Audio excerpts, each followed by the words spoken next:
आखिर में क्यों भगवान विष्णु ने राजा दशरथ और कौशल्या के यहाँ ही जन्म लिया?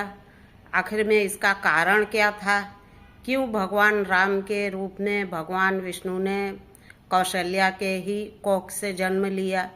तो इसका कारण यह था कि उनका पूर्व जन्मों से ये कहानी जुड़ी हुई है भाई और बहनों। तो अगर आप सभी जानना चाहते हैं तो बने रहिए मेरे पूरे वीडियो में, और YouTube पे देख रहे हैं तो सब्सक्राइब कर लीजिए, और फेसबुक पे देख रहे हैं तो फॉलो कर लीजिए भाई और बहनों। नमस्कार। तो आज मैं आप सभी के बीच में लेके आ गई हूँ दशरथ और कौशल्या के पूर्व जन्मों का कर्मों का फल जो उन्हें इस जन्म में मिला भगवान श्री रामचंद्र जी के रूप में। क्या वरदान उन्होंने मांगा था, तो बने रहिए मेरे साथ। तो एक समय की बात है, माता कौशल्या लड्डू बना के लेके आती हैं और भगवान विष्णु के मंदिर में रख देती हैं, और वहीं पे राम भगवान खेल रहे होते हैं। छोटे से थे, 1 साल के। तो भगवान राम ने देखा, छोटे से बच्चे थे, कि लड्डू रखा है, तो वो सीधा जाके मंदिर में से लड्डू उठा के खाने लगे। तो इतने में कौशल्या जी आती हैं और देखती हैं तो मना करती हैं कि अरे लल्ला, तुम ये क्या कर रहे हो? ये तो भगवान के लिए रखा है, विष्णु भगवान के लिए रखा है, तुमने सारा लड्डू जूठा कर दिया। तो फिर वहाँ पे एक कौवा भी आ जाता है, तो भगवान राम उसको भी खिलाने लगते हैं। तो इस तरह से जब चारों तरफ फिर कौशल्या जी देखती हैं तो उनको राम ही राम दिखते हैं। तो अचंभित हो जाती हैं कि हाँ, पालने में भी मेरा राम है, यहाँ लड्डू भी मेरा राम खा रहा है, उस कौवे को भी मेरा राम लड्डू खिला रहा है। वो बड़े चक्कर खा के गिरने लगती हैं।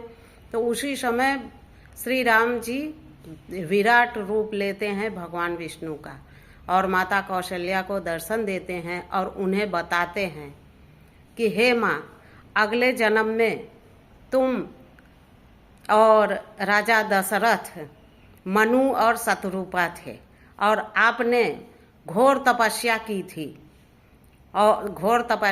थी, और फिर मैं प्रसन्न हुआ था, और आप सभी को तपस्या से प्रसन्न होके मैंने आप सभी को वरदान दिया था। वो वरदान आपने क्या मांगा था, उसी का स्मरण कराने के लिए मैं आया हूँ।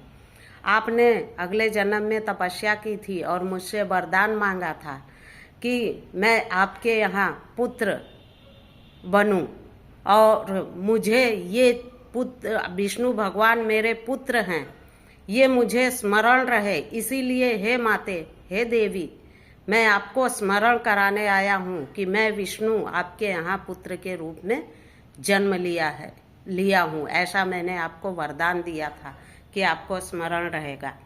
ओहो। तो कौशल्या माता कहती हैं, हाथ जोड़ के विनती करती हैं कि हे प्रभु, भले आपने मुझे वरदान दिया था कि मुझे स्मरण रहे कि आप मेरे पुत्र हैं, लेकिन अब मुझे ये स्मरण ना रहे। मैं चाहती हूँ कि मैं आपको अपने पुत्र के रूप में ही पालन पोषण करूँ, और जब मुझे स्मरण रहेगा कि आप मेरे पुत्र नहीं, साक्षात विष्णु हो, तो मैं आपको कैसे मैं एक पुत्र के रूप में स्वीकार कर सकती हूँ?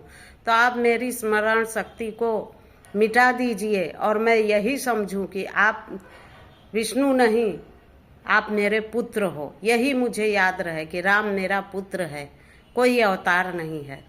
तो भगवान विष्णु ने उनकी सारी स्मरण शक्ति मिटा दी, और फिर माता कौशल्या को फिर से उनको अपने सचेत में हुई, और उन्होंने देखा अपने रामलला को, तो रामलला को गोदी में उठा लिया। फिर उनकी सारी स्मरण शक्ति चली गई।